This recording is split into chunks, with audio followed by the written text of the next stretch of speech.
how to pack for your first bikini competition and how your competition day and the day before go and happen step by step. Everything you need to know.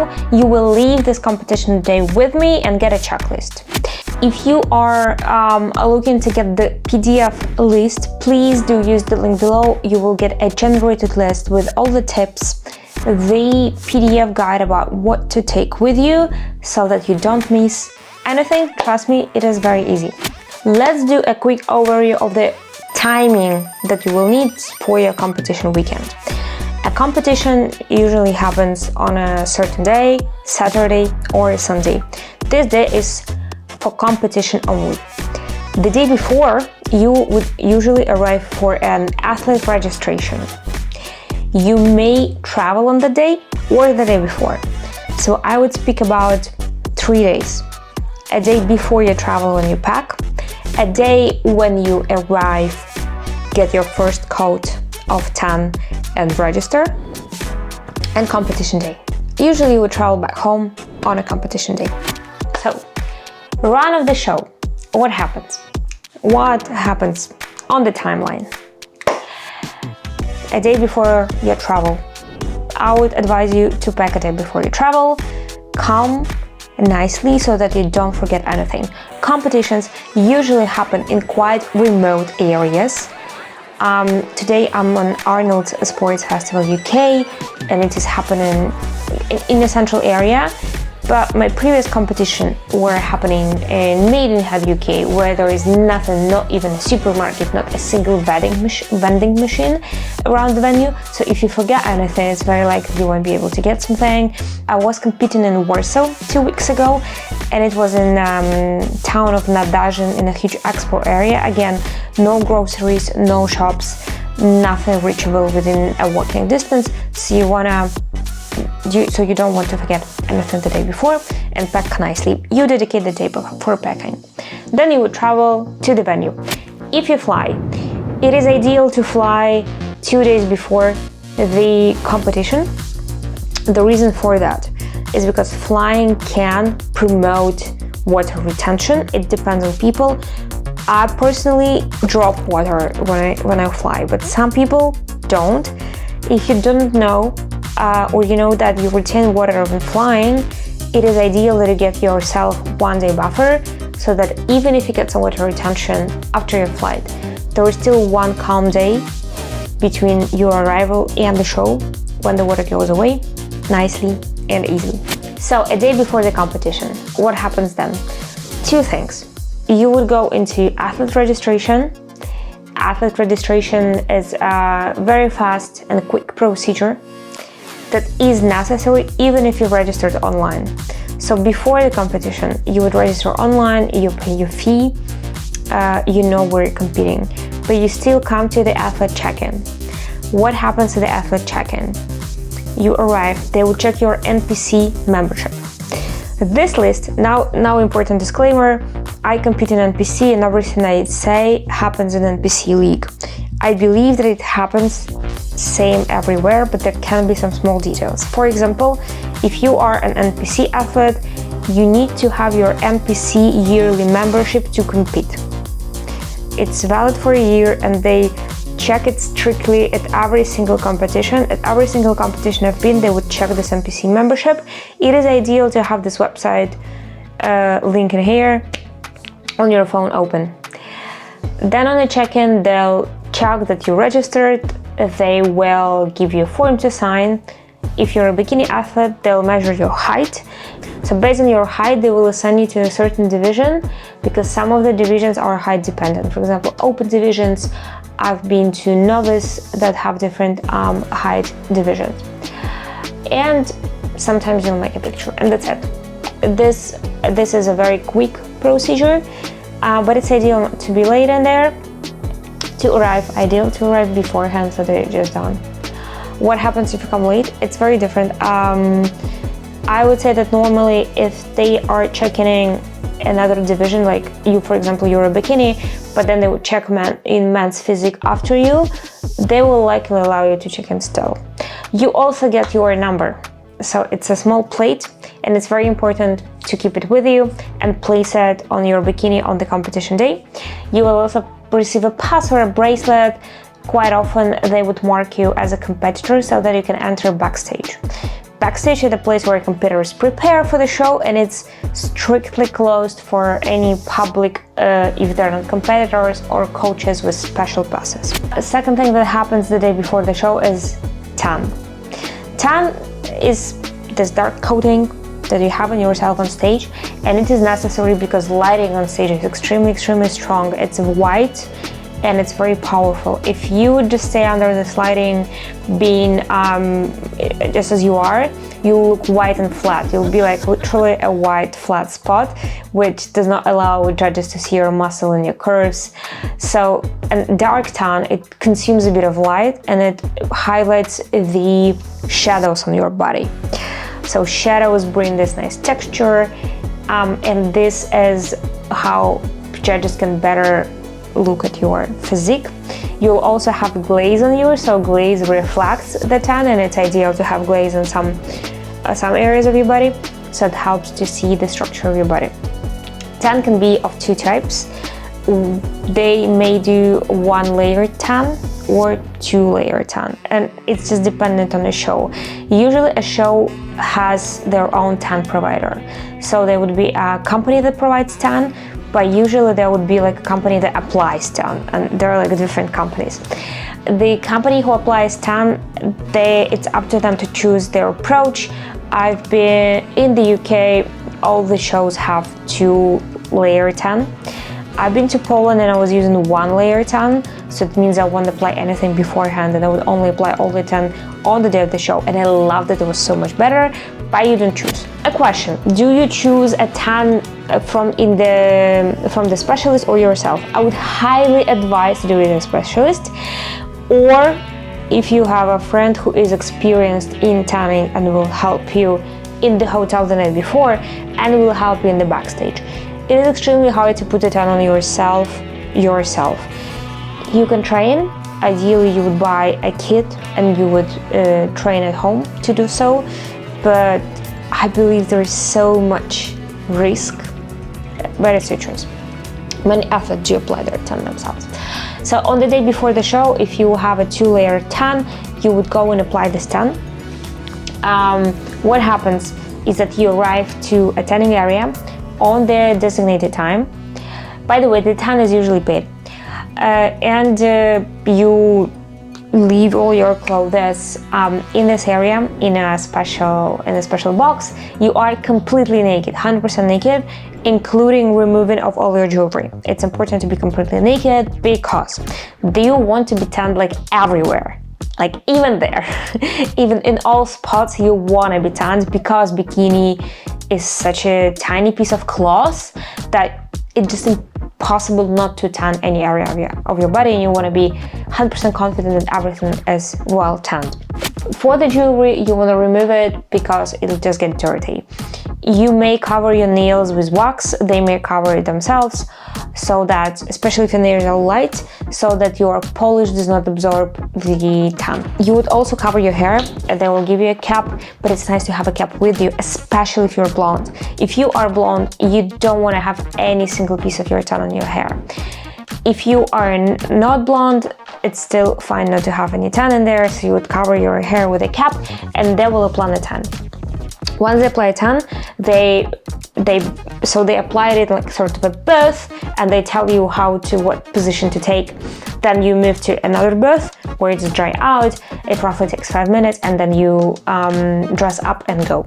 You would arrive for a tan in black clothes that you are not too attached to, and ideally that are very wide and big, like mine. My t-shirt is not, I know, sorry for this, but normally this is how you would advise for come to a tan. The reason is you don't want to squeeze your skin too much with anything, just because you want your tan to be nice and like sort of smooth, and not have any areas that get destroyed because your drawstring trousers being too tight. Many girls, they get their boyfriends t-shirts, hoodies. There are also special clothing that tanning companies sell, but it's so expensive, and like I don't see a point in like having special tan clothes that you literally wear on a tan day for a bit. Not at all. But just wear something loose. You can even come without your underwear. So yeah, that's tan day. Then what happens on the show day? Show day, what you do? You would normally arrive a lot advanced before the show, and normally you would arrive on a second coat tanning procedure timing. They'll inform you. For me, it's a very good spot to understand the latest I need to be in a show venue, because this is like how the tanning company plan their work, and apparently they know how to work. So I would normally arrive at the earliest timing of putting the second layer of tan, which happens exactly the same. The only exception is the second layer of tan is more sticky. It never dries out completely, and it's extremely fragile. What is very important about the tan, but it's both first layer and second, you don't want to put any water on this before you tan. So you do your last face wash, ideally mouthwash, absolutely a hair wash. You do everything before applying your first tan, even your first coat the day before, just because if any water comes to your tan, it'll get drops very visible. So you saw on the day second, you apply your tan, and basically you can do your hair and makeup if you booked it in a venue, and then you have the show, and then you leave. So this is like a very short time frame of what happens. Let's go into day number one and picking what you want to have to pack for your show. I will be using a list just because it's very important to use the list. I highly advise you to prepare a checklist. I would print out the checklist I've shared with you, or copy to Google Keep and put this nice checkboxes so they can always check everything out and make sure you have everything, okay? For convenience, I've divided everything into categories. So next thing is documents. Make sure you have your NPC purchased, NPC membership purchased. Make sure you have it on your phone, open it in the link before the registration. Also make sure you have your email that confirms that you are participating, you paid, because sometimes they ask for it. Make sure you have your ID with you. I was never asked for an ID, but just in case, that's always useful. Then my favorite category is life essentials that are important, and it's very important to speak to someone who competed or watched this video of me, just because these life essentials may be super obvious. So life essential number one is extension cable. Extension cable is necessary because in the backstage, you never know how much time you spend in the backstage. It's just impossible to plan, and some shows go very smooth and quick. Some shows have like 150 girls competing, and you stay there forever. The latest I've left the show been 8:30 p.m.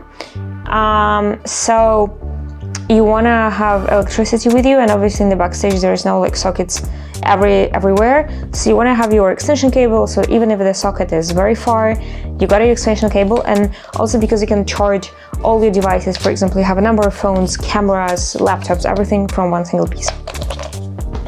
I also bring my shooting gear. So for example, I do content, so I would have my phone, I would have my mics, I would have a tripod, and I also have this nice remote to make pictures of myself. That's all, by the way, that's very important, because making pictures, there are usually areas to make pictures and you'll be able to, but your family or friends will not be able to get in the backstage unless they have a special pass. This pass is usually quite expensive, and I never found it necessary. Once I did, but it was less expensive. But normally I would go into the backstage myself and meet my friends after the show. If you want to make pictures in the backstage, usually backstages are very dark and not applicable for making pictures, but have your remote with you. So then you want to have your mat to lie on and rest, because you will need some time to rest. I also like have a blanket or a towel that you can cover yourself in case it is cold, so that you can feel very comfortable on the backstage. It is ideal to have flip-flops that you can walk not in heels, or even like some girls wear socks, or like this nice warm home footwear. Power bank, I mean, in case there is no electricity, power bank is always helpful. You want to be in touch with people.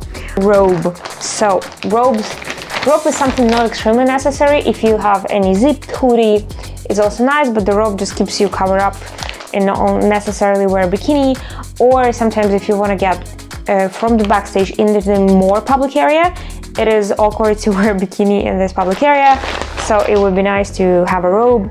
Mine is nice and have a personalized inscription in it, but it does not. So I'll show you my robe, and I'll place the producer in the video below.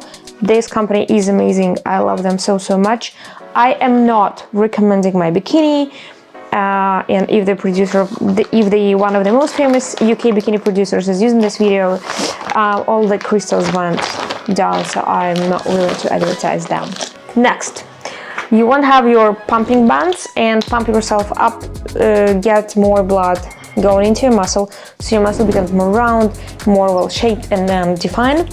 And you have your bands with you, though on many shows I've seen organizers bring their own bands in the UK. In Poland there were no bands. Ideally have yours.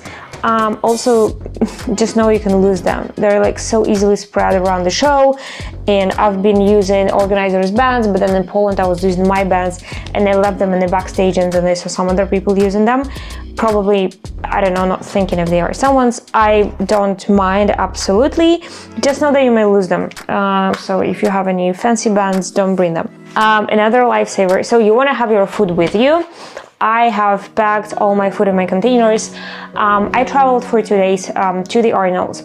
So I've calculated all the food I need beforehand, so that my containers are already like portioned and calculated. And so that on the day before the show and on the show day, I do not need to even think. I just open my container and don't calculate. So I took precisely the portions. The life hack. If you are limited in water on the show day, I know different coaches have different approaches. I am limited on the show day with water.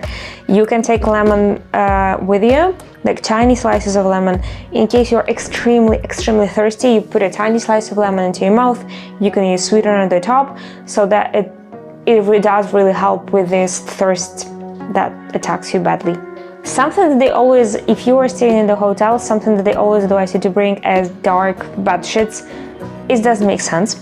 And this is what I learned recently, is because first, if your tan does not really leave stains unless you sweat. So if your tan mixes up with water, it doesn't matter if it's your own sweat or external water, it will leave stains. If you don't sweat, it will not leave stains. Also, all hotels' laundries, they are extremely strong. So if you're staying in the hotel, they don't care. It's fine, and they will cope with it, and they will not notice, and they will not charge you. But carrying your own bed linen is just exhausting. In case you're staying in Airbnb or friends, you wanna be respectful and bring your dark bed sheets with you. I was getting mine in Argos. I just got into Argos, filtered out the bed sheets that are the cheapest, got them, I purchased them, but again, I don't feel I ever needed to use them because I've always stayed in the hotels. Something that you always want to have is you want to have your sewing kit in case anything happens to your bikini. You want to have glue because crystals tend to drop, and you want to have glue to bring them back. You also may want to have some wipes, both wet and dry. Wet wipes, for example, are necessary to clean up your nails after your tan, or like anything. And any wipes are just always very helpful. You also want to have, there is also one more thing that is very sensitive, but I need to tell you. You want to have either plastic or a paper cup with you, or a shoey. The reason for this is simple. You are tanned everywhere, even like there, even if they're your most intimate areas or on your inner thighs. And if you go to the toilet, just like the probability that a drop will get onto you is extremely high. Okay, I'll be honest, I tried. It's impossible not to get stained if you go to toilet, and you will be going to toilet. So the idea is you use a cup to protect your thighs in the toilet. It's very sensitive, but it's just very, very necessary, because what's more awkward than having your, I know that using the cup is awkward, but it's even more awkward to have like your inner thighs covered with drops that everyone knows where they're from. And something that is very up to you is, again, relax. You can spend lots of time in the backstage, and people are different. Someone starts to engage in conversations. Someone stays on Instagram, and I find that's a perfect time to go through my Instagram. You may want to take a book that calms you down, some music. So just think of the fact that you may spend some time in the backstage, like hours in there waiting, and you want to entertain yourself. Also, I found out that internet in the backstage is always quite poor. So I would not count on, if you want to watch a movie or a video, it's ideal to download it beforehand. First category is the glam. Okay, so most important is what you wear on stage, because this is definitely something they cannot recover. Don't forget your shoes. I honestly have one shoes, and I never have I have not used any second pair, and I've been competing and posing them for a year and a half. You want to take a suit. I carry, there are very special cases for suits. I know they're sometimes beautiful and I see girls wearing them. However, I just use the box and I've never honestly noticed anything necessary. So I have my competition suit in here. Also jewelry. Jewelry is a small piece that is very easy to leave behind. So I would literally keep my jewelry in the same box so that I know that it's always with me. For the glam, the makeup. I do makeup myself, and I made a lecture on how to do a makeup yourself, which I love and enjoy, and it actually relaxes me a lot. But even if you don't, I would advise you to have all the makeup bag with you, because show day is extremely important. UK shows and Polish shows, these are the only I've been, they're extremely well organized. 10 people, makeup people, hair people, they're always there. They're always so helpful, so nice, and they always help you with any tiny detail. But I usually have things with me for my own peace of mind. And that's why I usually carry my hair straightener, is because even if I do hair, that's amazing.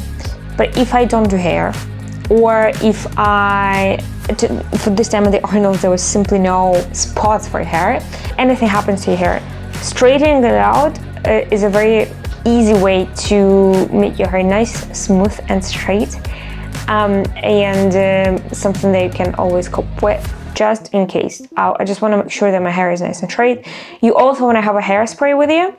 Again, hair people will have it, but just in case, why not having a hairspray with you?